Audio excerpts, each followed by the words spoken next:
Pleased to be joined today by Dr. Gary Laderman. He's the Goodrich C. White Professor of American Religious History and Cultures at Emory University, and author of numerous books on death, spirituality, religion, culture, and psychedelics.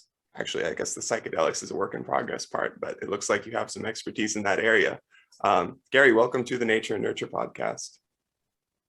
It's wonderful to be here. I appreciate your invitation, and I'm looking forward to talking with you. Likewise. So one of your books, Don't Talk About Death. I want to break that rule right away, because it seems like you've been talking about death for several decades.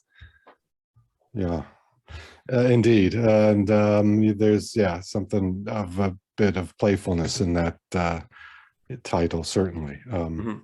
Yeah, my whole career, really, and beginning pretty much in graduate school, has been pretty focused on the topic of death. I mean, certainly has made my career. So yeah, it's been around. I teach it, I live it, and I study it, and I've written about it. Living death, that's an interesting paradox. Well, isn't it? Yeah, I guess we all do to some degree, even especially with whatever may be happening in terms of our personal experiences. You know, what we are seeing in the media and what is happening in our society in terms of the onslaught of death constantly is also another layer of that sense of living death. Right. How did you first become drawn to study this topic? Yeah, well, I don't know. I probably could be in therapy for years to kind of get into the deepest, darkest reasons that maybe are still unconscious. But at some point as an undergraduate, it was just, I realized in terms of thinking and reflecting and whatever intellectual energies, I thought, what else are you going to study? I mean, if you really want to think about, the meaning of it all and human history, why not just go to the heart of it and focus on death? So, I was a psychology major as an undergrad, but very much on the more existentialist, humanistic side of psychology. That was a long time ago. And also taken religion classes. So even though I got my BA in psychology, I had taken a few religion classes, and then that's where I sort of really found my home with the topic of death, for sure, in religious studies as a field. Yeah, I'm somewhat familiar with like the psychology of death, and then also with existentialist philosophy, but the religious side of things and the cross-cultural side is all new to me. So what brought you to that focus as opposed to, let's say, philosophy, continuing that existentialist line of thought? Oh, yeah, definitely a reorientation as I started graduate school in religious studies at University of California, Santa Barbara. Going in, I was much more interested in the psychology of death, thinking about, again, more of the sort of subjective personal experiences with death and grief and so on. But as I was going through my first, maybe second year, without going into all the details, basically, again, was sort of a reorientation intellectually away from the individual and the personal to more of the social and the cultural, and thinking about death in terms of social history, religious history, and more in terms of the sort of cultural realities surrounding death. So I moved very far away from just thinking again about what's happening, in the sort of interior, existential, kind of philosophical side of how humans deal with this universal reality. Yeah. How does the research process look like when you're comparing cultures? The research, my research is in American religious history, so my books, the first book was my dissertation that looked at the impact of the Civil War on American attitudes toward death and the practices surrounding the dead. The second book was a sequel to that book called Rest in Peace. It was a sequel to a book that didn't sell anything, so why would anyone write a sequel? I was compelled because I found it so interesting. The first book kind of ends with what I refer to as the birth of the funeral industry. So the second book kind of picks up that story and looks at the rise and incredible power and profitability of the funeral industry and funeral homes over the course of the 20th century. And again, too, thinking about what is the cultural and religious impact of these changes that come after the Civil War.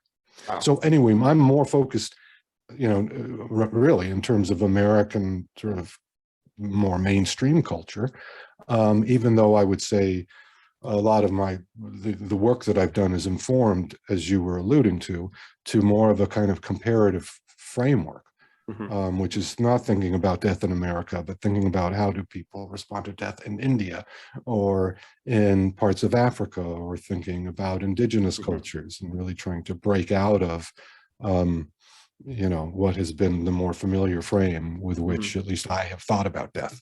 Yeah, maybe we could unpack both of those two books briefly. So if possible to sum up, what were the broad religious perspectives on death in America pre and post Civil War?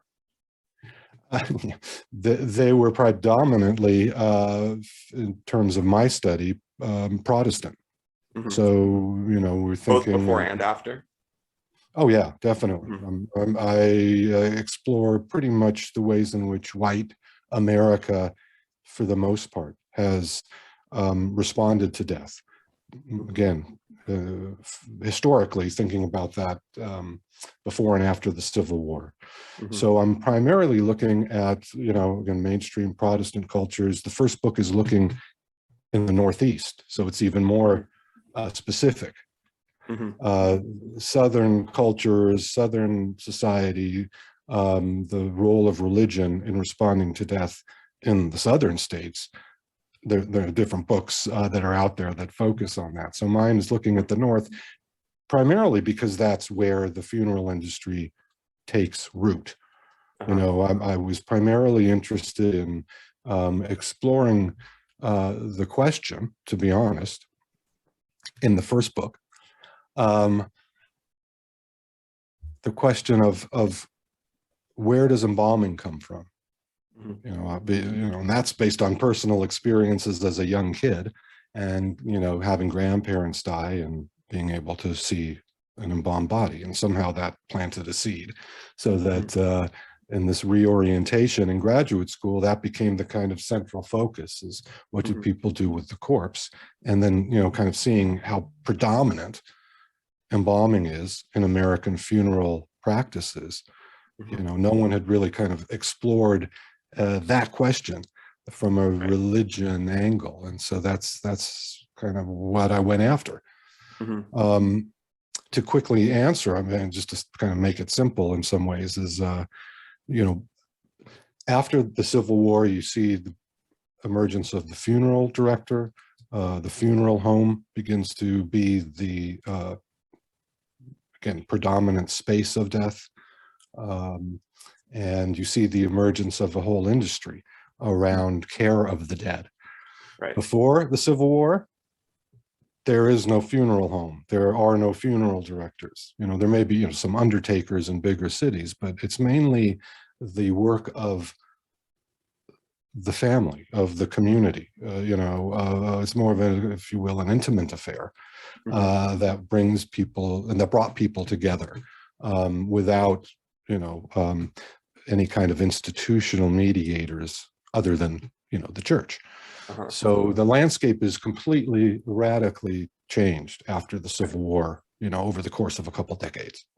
So is that to say that during the Civil War, there were so many bodies that you kind of needed this outside help, but then once people started doing that, it just stuck and they kept going to these funeral homes?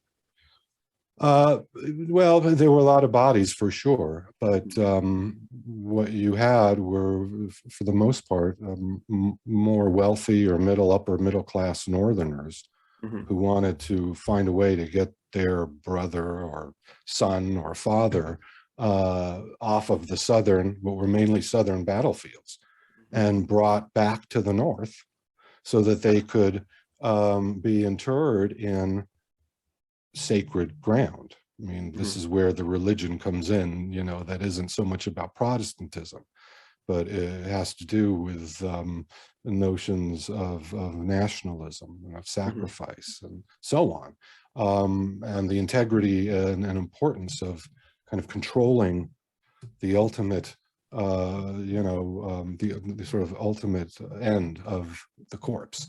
So there, you know, that opened this sort of entrepreneurial door for certain individuals who could find a way to preserve bodies, you know, because the train ride from the south to the north could be quite a while. And so preservation was pretty challenging. Someone, you know, again, cutting a lot out, just, you know, someone came up with embalming as a method of preservation on the battlefield that, you know, I mean, it didn't just all of a sudden explode, but it seemed to work and people were willing to pay. And then quickly, the main sort of turning point in public consciousness around embalming is the death of Abraham Lincoln and the display of his embalmed body as it was put on a funeral train and, you know, stopped in about 20 different cities in the North, so that people, tens, hundreds of thousands of people could take a look and view the body and see his physical sacred remains. It's interesting that you use the term sacred for a figure of president. Does that have to do with something about like the power that people are looking up to this figure? Oh, well, in part, certainly. Sacred is tied to notions of power and certain kinds of positions and figures and you know, icons in various ways. So yeah, I mean, sacred, it relates to the presidency and relates to, you know, kind of another, as I mentioned earlier, kind of another religious system or culture that is a part of American religious history. And that, you know, some of various scholars have referred to this as civil religion. This is the religion of nationalism, and certainly the president is you know, again, at least from some perspectives, considered to be a kind of sacred positions. But you could also talk about sacred texts, like the Declaration of Independence or the Constitution, you know, or think about the mythology of the founding fathers. So there's a whole religious sort of system that's tied into notions of our nation that is very interesting for people like me in religious studies. Yeah, that is very interesting. So it sounds like the religion, the term there could be used not only to talk about like beliefs, spiritual beliefs, but also like these cultural practices. Oh man, yeah, that's where I'm at, is mixing those up, thinking of the ways in which what sometimes get referred to as sort of secular cultural practices are potentially full of religious meanings and sacred possibilities, you know? Yeah. So during the Civil War in the North, especially, was there any overlap between like the motives for fighting and religious beliefs surrounding individual freedoms like anti-slavery? So maybe changing a perspective on death in such a way that they're like, this is a noble sacrifice that we're willing to make because we're fighting for individual freedom. Yeah, you nailed it. Yeah, Mhm. the Gettysburg Address. I mean, this is the rhetoric is very much about martyrdom and sacrifice, and certainly that's not completely new in the Civil War, but the sort of the scale is different. The notion of enemy is different. You know, it's not some external force or some force that's seen as external or foreign, but it's the sort of this internal, you know, struggle that we are continuing to struggle with, you know, today. Yeah. So The kind of influence and power of white supremacy, notions of racism that certainly are tied into the Confederacy and parts of how people understood the Civil War yeah. and that conflict. So is this like a retrospective bias looking back on an important moment in history, or would you say that we've moved towards a culture that's less sacrificial, that's more like, you know, why would I want to give up my life for the sake of the state, more like criticizing the state? Well, absolutely. I mean, Mm-hmm. there are, I do think attitudes are quite different, and the politics of death are quite different. Mm-hmm. Certainly they existed during the Civil War and before. Of course, the death, I won't say is always political, but certainly in terms of social history and so on, certainly can be politicized. And while notions of sacrifice and death and martyrdom can bring communities together in ways, you know, that encourage even more conflict. You know, these are sort of some of the powerful religious forces that we see at work, and Mm-hmm. how we think about death in relation to those religious forces is definitely, you know, and in terms of the nation, has definitely changed over time. So we aren't as unified Yeah. and in many ways as to what counts as some kind of meaningful national sacrifice. And you know, certainly the Vietnam War would be in its own way a turning point of how, and at least in public consciousness, in sort of public media, there are, you know, we see an increasing popular effort to question, you know, why those soldiers were dying and the cause behind, you know, the Vietnam War. So, you know, that too is, again, not to over dramatize it as a turning point, but I think it does signal how things change. And, you know, even today with COVID, thinking about over 1 million dead and how we, you know, how we're going to process all of that. Mm-hmm. Right. And there's so many different levels of analysis that you could make someone like, I guess you could say, as part of your in-group or out-group. So for example, with the ongoing crisis in Ukraine, if you're looking at it from more like, you mentioned nationalism as sort of like a religion. From that perspective, it's like, why would we give up our own American lives to help others? But then if you're looking at it on a broader, like, humanistic perspective, it's like, we are humans, they're humans. It's a equal trade-off if we get to save them. It's certainly complicated, and history is full of moments, you know, in which these kinds of conflicts escalate into larger global wars, you know, world wars, and so, you know, that certainly you know, brings us into a whole other level. So you know, I mean, it is the case that part of the religion of nationalism is ensuring that the dead, you know, are ritually put in place and are ritually commemorated to remind people about some kind of special, you know, divine or sacred status of the nation. Mm-hmm. And sometimes, you know, that leads to more, as you're saying, kind of internal domestic kinds of dynamics, but other times, in other instances in history, it can lead to, you know, a more kind of international effort or global, you know, engagements that, you know, are always problematic and kind of can be difficult to you know, to really parse out and predict how things are going to, you know, end up. Right. Is there any like natural anchor point or level of analysis that we tend to apply our religious views to? So here's a few examples. On a more local level, I went to USC for undergrad, which has a very big rivalry with UCLA. So like on sports days, there's going to be this heavy tribalism, but we don't genuinely hate anyone at UCLA. And maybe you could take that up one level and say, we're all Californians, but Californians generally aren't hating on any different states.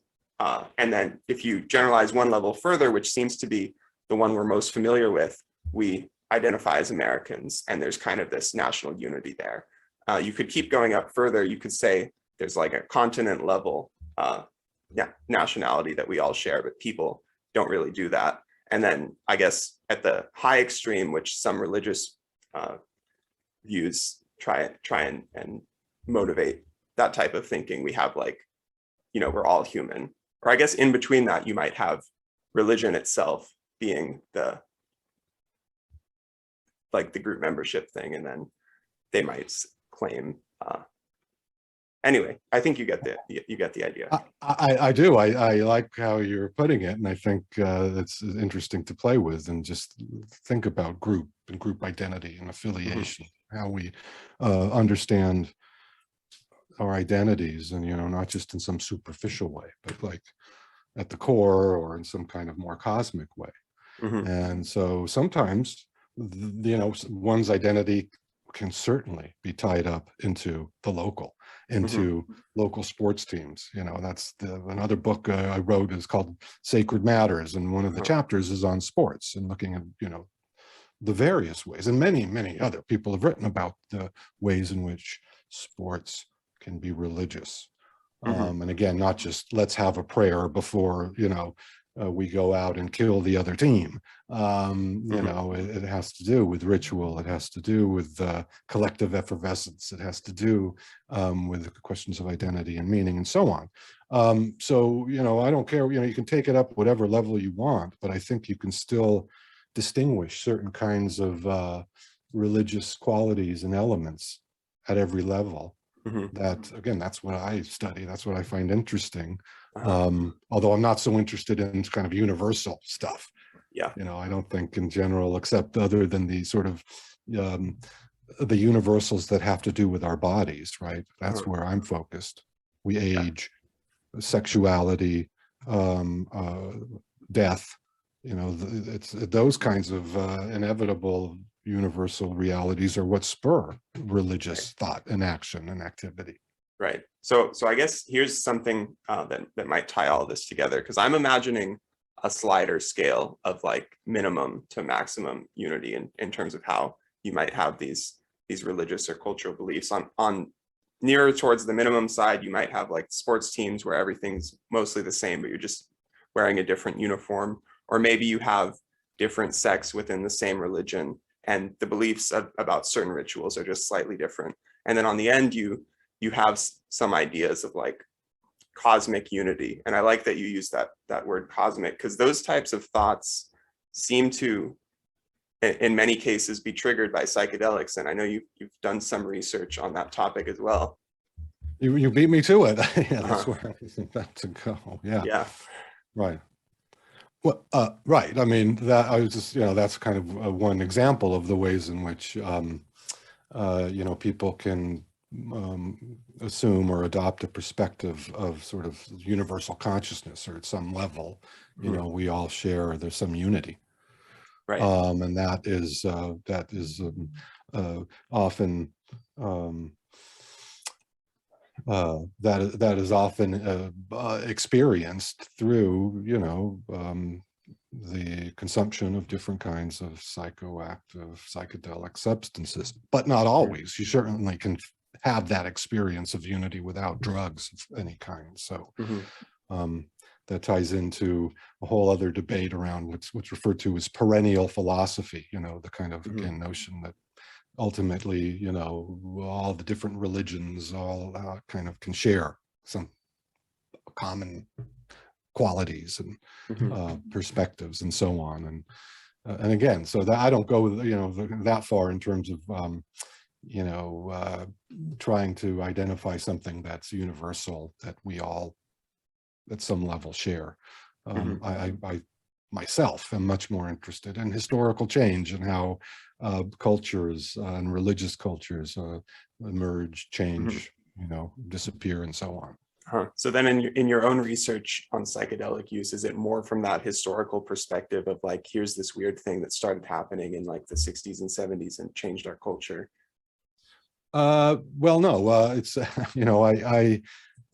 I'm in the process of getting this book together. So it's actually, it's kind of in process taking shape, and that's kind of fun to be in that space. Mhm. As difficult as it's been in the past couple of years with the pandemic, especially.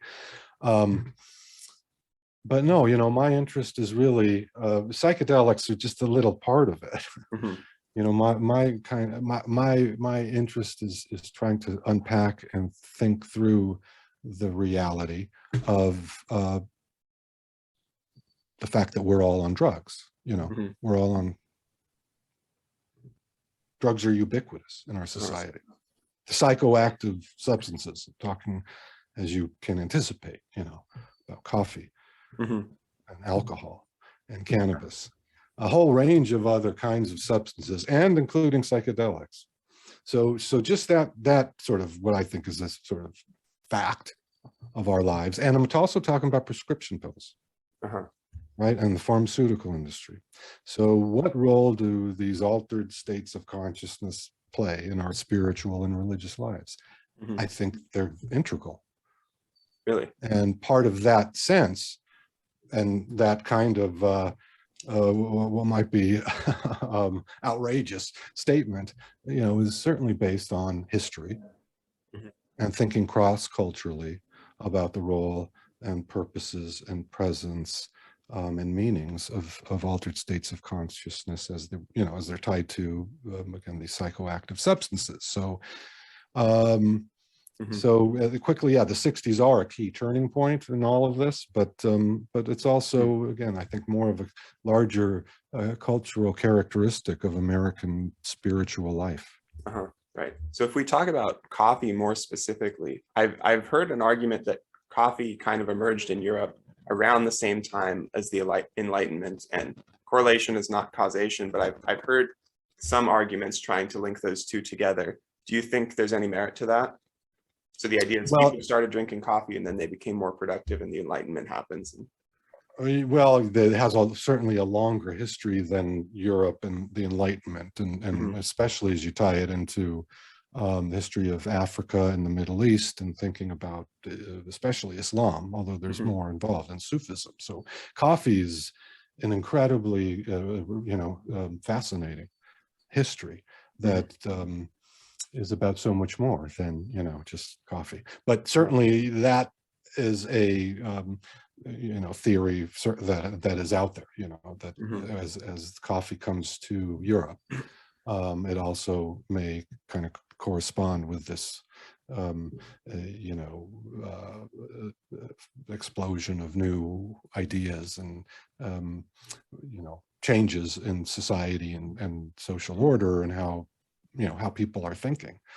Yeah. Um, so yeah, I mean, I think that yeah, clearly the impact of coffee as you kind of follow it through, at least in this strand from Europe into America, it is clearly tied to modes of production, Mhm. to issues around, again, worker productivity, and new ideas of social space, but that also, have other kinds of ritual functions that Uh-huh. are meaningful in people's lives. And so this would be an example to me of, I have a very broad understanding of religion and Mhm. religious life. So on one end of the spectrum, you might have the psychedelic experience and some extraordinary, supernatural, incredible, eye-opening uh, experience. Mhm. But on the other end, religion is also about stability. and ensuring that the cosmos isn't chaos, and that there's order and structure, and that, you know, that coffee plays, I think, an incredibly important role historically, but also today in our lives of, you know, and again, it's not just we're just drinking something that's liquid, but it's, you know, has an impact on our consciousness that, you know, is a resource, is a source of strength. It can lead to addiction. Well, that's a whole other story. That's a part of, at least for me, this book. But anyway, you kind of get my point in thinking about coffee, and it's not just, in other words, maybe not just something that encourages secularization, or like, you know, a kind of spiritualist society. Coffee, you know, helps create spiritual and religious modes of behavior. Right. So if you ask someone nowadays, like, tell me about yourself, it seems like many people's go-to answer is going to describe what they're studying or what their job is, what they do for a living.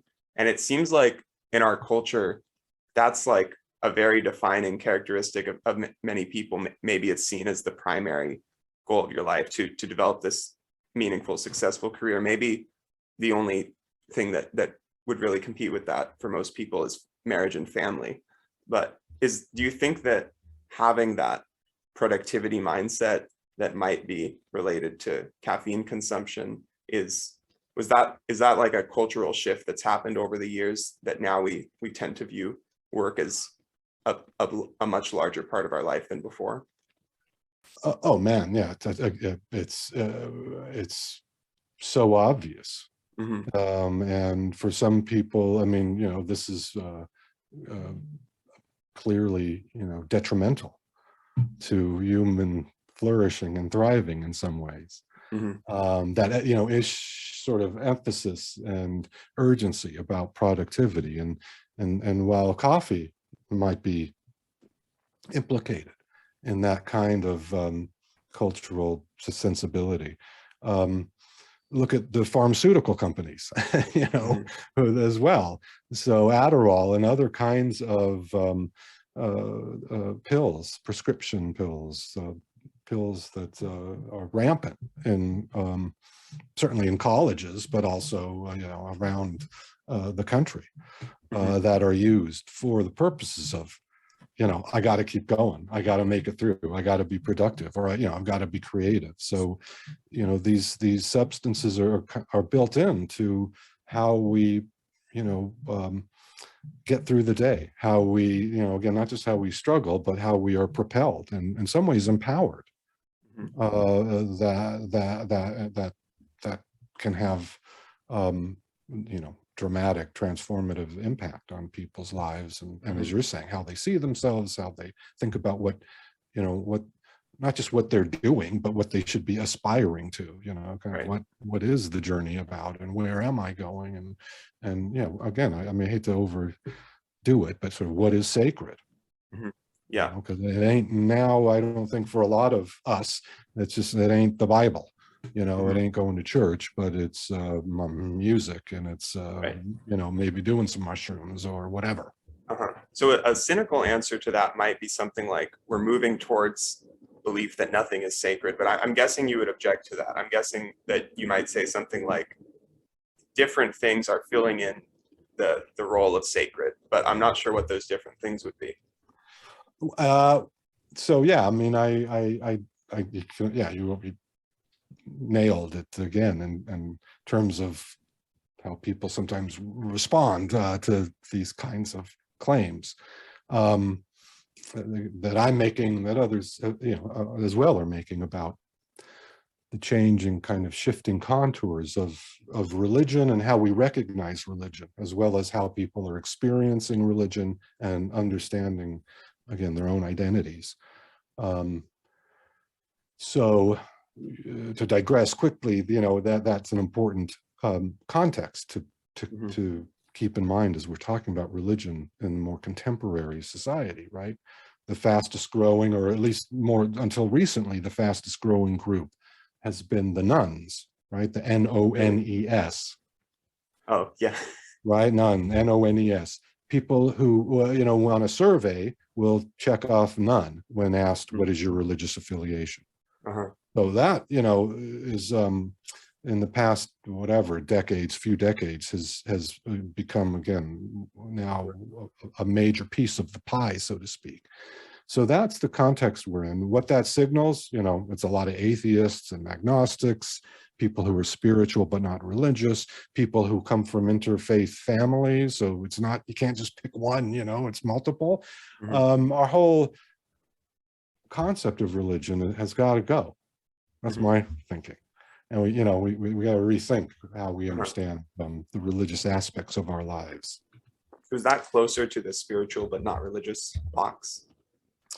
Yeah, for some, even though I'm not a guy that sort of likes that term, spiritual is religious. It's the same thing. What people want to get away from is religion and the sort of institutional kind of overlord qualities. I'm free, I can be spiritual, I don't need to be told, and so on. But it's all about this, well, here I am talking about universals. It is, I think, part of this human religious impulse. It's like we're all religious in some way. So to get to your question or that comment, yeah, I would say I don't go in the direction of, well, nothing is sacred. And I don't go into the direction of, well, everything is sacred. Instead, it's like anything can be sacred. For any culture or group of people. What is sacred is in many ways limitless, and again, not to sound like I don't want to go there, but it's also very complicated. The sacred is a really interesting, a different kind of category to use to talk about religion, spirituality, and so on. I like that idea of anything can be sacred. It seems to explain, especially in academia, how so many people fall in love with a very, very narrow question, and it maybe in their life becomes sacred. Oh, hell yeah. No, that's me. I like to play with that. Like my religion is education or something, knowledge is sacred. Right. And of course, I'm inevitably asked about, are you religious, and so on. Yeah, I think we're tapping into broad enough questions, though, that everyone can resonate with them, which is quite nice. Yeah, well, some people wouldn't like this, and certainly when I've said that, about atheists say, well, no, not everyone's religious, and I'm not. That doesn't apply, and so on. But that gets into that very complicated word, atheism, and what does it stand for? What do people assume it means? How is that used individually by people? Whatever. You've also written a book on science and religion. Is that right? No. Something related to science. I helped to actually. We put together an encyclopedia. There's a couple volumes on religion, science, and society. So I got to edit that. One of the editors, which was quite a few years ago, but it was an incredibly fulfilling, exciting project. Yeah, because that was reminding me this idea of atheists objecting to not being spiritual. But I had this thought that even science to some extent seems to have like a necessary faith component, because it's like the most rational atheist scientists believe that there's some sort of truth out there to be discovered. So that's sort of a metaphysical belief. It's like the truth is out there in the cosmos, and if we use the right method, we can tap into it and access it. Right. I hate to say it, but yeah, I have a chapter on science and the sacred. So I'm with you on that. I think there are ways in which science can be sacred. There are ways in which science can be religious. It's not saying that science is always religious all the time for everyone. But that there are, certain characteristics, qualities, experiences that, I think to me, obviously bump into, if not, overlap with certain kinds of spiritual yearnings or religious questions, certainly ritual activity that has, kind of clear indications of something that is of ultimate value and concern. Yeah. I wrote, quickly a short article called "The Cult of Doctors" that looks at, the rise of biomedicine and the figure of the doctor in the white coat in the early 20th century, and tried to look at that as a religious culture, even though, again, sort of the notion is early 20th century, especially science and religion are, wrenched apart and they're totally separate. And I try to kind of, look at early biomedicine, and particularly one of the more famous early brain surgeons of that era. I forget his name, Harvey Cushing, and him, as a kind of case study to tease out, the ways in which, that became in itself a religious culture, and that we still in many ways lived with, have faith in our doctors. The intimacy that doctors have with our bodies, and explaining the meaning of suffering, or how we respond to, suffering, affliction, pain, and so on. So there's all kinds of different examples that I think would suggest that, this could be considered kind of religious veneration, again, especially in that first half of the 20th century. Right. So this might potentially show my bias towards the everything is sacred direction, but couldn't you say the same thing about like your mechanic or your plumber? You're placing your faith in them and they're trying to ease your suffering with this problem. And yeah, I mean, look, I don't want to inhibit anyone in terms of their intellectual questions and predilections. I mean, I think there's something about the healer that also kind of adds to the mythology around the medical doctor that you might not have with the mechanic or the healing the engine of the car, local lawyer.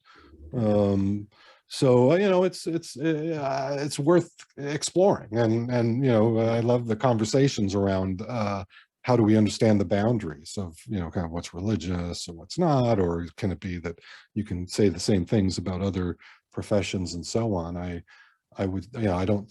think there are distinctions that are important that have to do with existential questions that you don't get.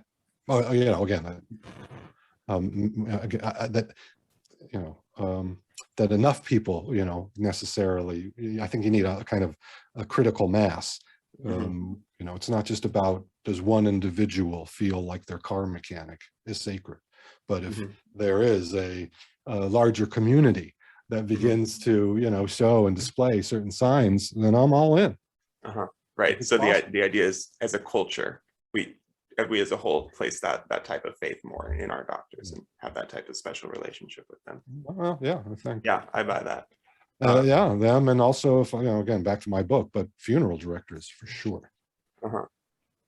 Yeah. People who take care of the dead, we have all kinds of weird feelings and ambivalent thoughts about, and that too is its own history, and strange variations in who handles the dead and so on. Was this more from a distanced historical record perspective, or did you have the chance to interview any funeral home directors or people like that? I fortunately was able to interview a handful of funeral directors for that second book. So I went around the country, here and there, and I was specifically looking for funeral directors whose families had been in the business for generations. Because, when I started my research, coincides with the great sort of takeover of mom and pop funeral homes by big, multinational corporations and things, where that that family history, which I think is utterly fascinating and sadly will be lost likely. I got to tap into that a little bit with some of the people, and that again helped for me to try to reconstruct the past, and in terms of the funeral home. What are they like? And is this more of a personal interest for most of them, or is it something like, this is a family tradition that I uphold and it's sort of seen as like this responsibility? hey, you're going to get really tired of me. But it's sacred. It's a Uh-huh. sacred vocation, you know, again, for people who are, you know, who are coming into the funeral industry and don't have any family history. It can mean a lot of different things. It can be Hmm. lucrative. There could be all kinds of reasons. But for the people I was most interested in, the people who, again, were in it for a long time, yeah, I mean, they thought in those terms. I mean, it wasn't just,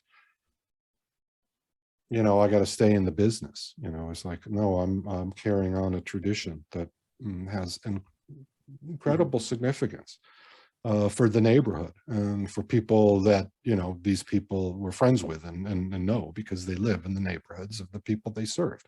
Hmm. Now, were there scandals? Absolutely. Were there people, you know, all of the narratives and stereotypes around funeral directors, again, part of this cultural dynamic, don't just, you know, appear out of nowhere. There are all kinds of problems and issues. But for me, at that local level, you know, I felt nothing but um, a generosity and people who were quite genuine. And, you know, I thoroughly enjoyed having a chance to be with them and talk with them. Hmm. Of course, when the book came out, it was for a little while, you know, kind of championed by funeral directors. So I got to go to a Hmm. few funeral directors association meetings, you know, these Uh-huh. national conferences of people who were in the funeral Wow. business. And boy, those are wild. Uh, and now those are, again, sort of, for me, great fun and Hmm. really, really good people. Yeah. So do you need to have this sort of sacredness or spiritual belief when dealing with suffering or with heavy topics such as death and disease? Is that like a human universal? I would say, yeah. Hmm. That's Yeah. easy for me to say. I don't know what evidence I have, but yeah, I mean, I do. I think that it elicits. It's part of the embodied experience requires some kind of sacred turn or some kind of spiritual grappling with, again, and not just suffering Uh-huh. and death and pain, but also ecstasy. You know, Yeah. also feelings of transcendence Uh-huh. and bliss. You know, Right. again, those two can have religious resonances for people, even if they're coming from, you know, running, you know, just, you know, your daily jog or whatever, getting that Mhm. runner's high. Um, is that religious? Yeah, again, yeah, maybe for some people, you know, in some ways it is. Mhm. And I'll also say, which isn't, you know, kind of just maybe too much for someone who studies religion, you know, and likes to make sure I getting it right as best I can. I also will take the position that sometimes people are religious in ways that they don't recognize. Mhm. Now, you know, that's a bit unfair and assertive in its way, but um, when you think about religion in terms of, again, ritual, myth, Mhm. identity, life after death, or the meaning of life in the face of death, you know, you can find, you know, those kinds of elements are very much, you know, very much a part of how people deal with those kinds of things you Uh-huh. mentioned. You know, just Right. So it seems like there are two extreme responses that one could have to mortality. This is related to both what we talked about earlier with drug use and then productivity and what you said just now about ecstasy. So on one end, you might have people who look at death and say, life is short. I'm gonna do what brings me the most pleasure while I'm here. And that might be the drug use or just pursuing different different activities that will bring them the most pleasure while they're here. And then on the other hand, you have like the productivity side. So people who might use drugs like Adderall to produce the most, or even without the drugs, just having a real productivity mindset with the idea of life is finite. I want to make a lasting impact, something that lasts beyond my finite life. yeah, yeah. Well, absolutely. I think those are two of a few options Uh-huh. in thinking, you know, about, yeah, sort of responding to the reality of Right. death and what does that lead to.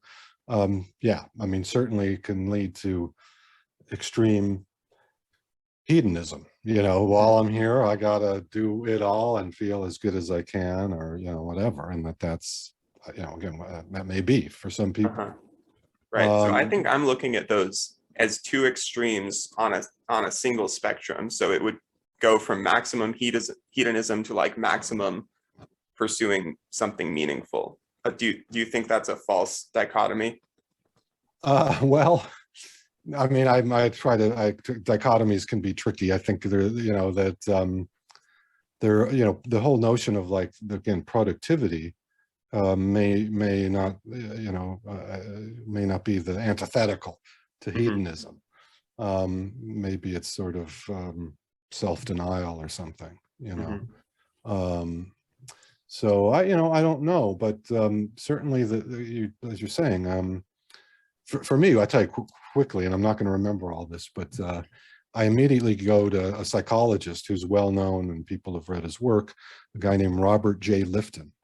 He's written on the dropping of the atomic bomb and the Nazis, so he's written a lot. But there's one thing he wrote that has stuck with me, and stuck with me, although I'll forget it all. But that I refer to in my class on Death and Dying, and again, responding to what you were saying, and sort of the question is, in response to death, how do people imagine some kind of transcendence of death?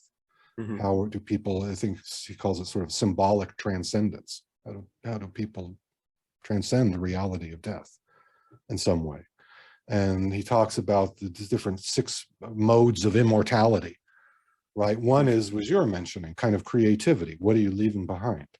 Yeah. In terms of your output and your work. And, that might refer to an architect or a songwriter or whatever. Well, that might be one. Another would be biological, your children is how you maintain a certain level of immortality and can transcend death. Another would be more theological, and it's just more of what we might think in terms of traditional religion, where you transcend death by accepting Jesus, or by understanding the truth of nirvana or something, right?